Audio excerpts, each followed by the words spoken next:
off for a couple days on a horse, and your parents wouldn't even think twice? No, not a couple of days, all day.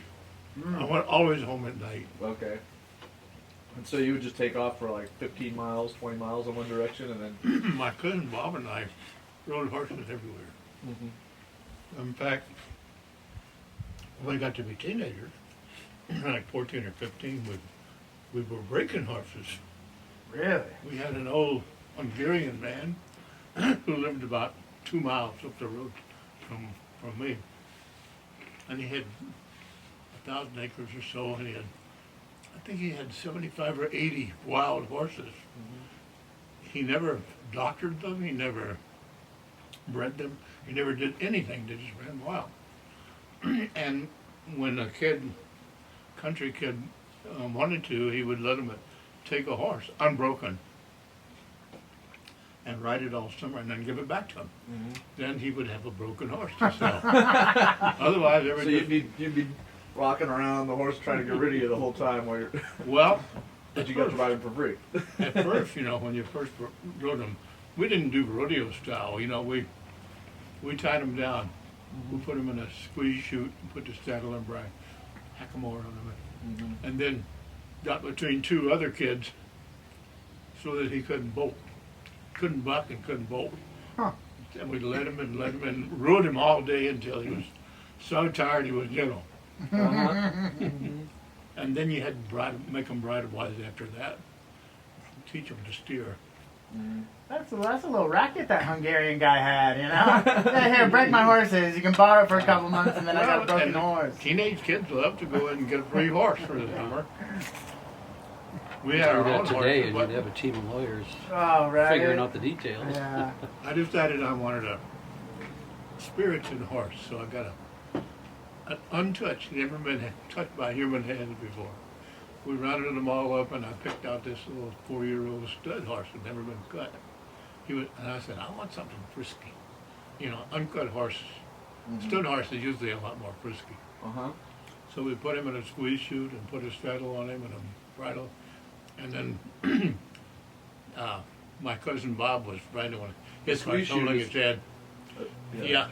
It's the thing with the two thing where like the gate's all around, the horse can't move, and then you drop the saddle on. Right. Yeah, because it's called squeeze chute. If he gets too squeezed, you squeeze him in. Okay. Anyway, then we had to go down a barbed wire on both sides lane, and that bastard got away somehow and ran into that barbed wire fence and cut my blue jeans all up. He knew what he was doing, though, huh? Well, he didn't know what he did. He was panicky. Oh. You get a wild horse that's never been touched, and he's scared.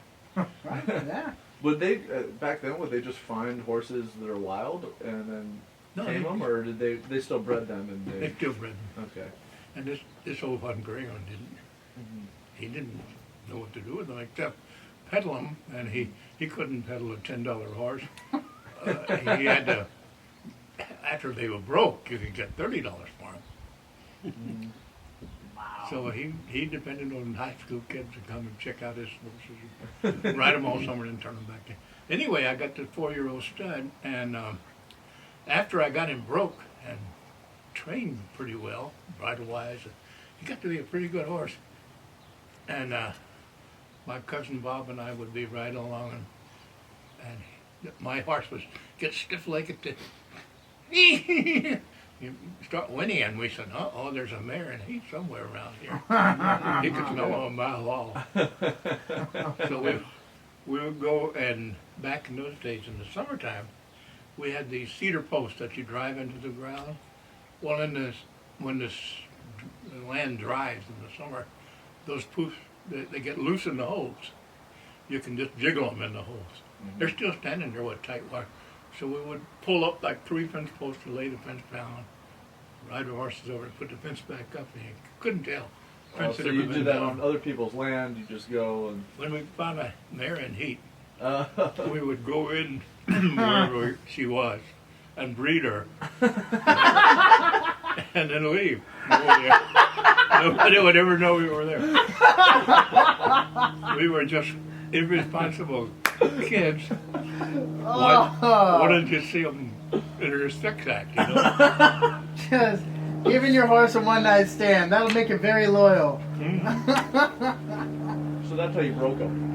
I knew that was my year of riding that stallion. He was a lot of fun. And once he got to know me pretty well, and I got to know him, we got to be real buddies.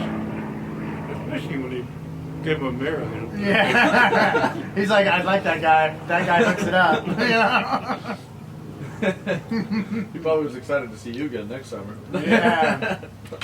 Or actually, he had already been broken at that point, so you never got to see him again. Anyway, Bob and I rode the whole countryside. We would go 15 miles away and back all in one day. Just goofing around.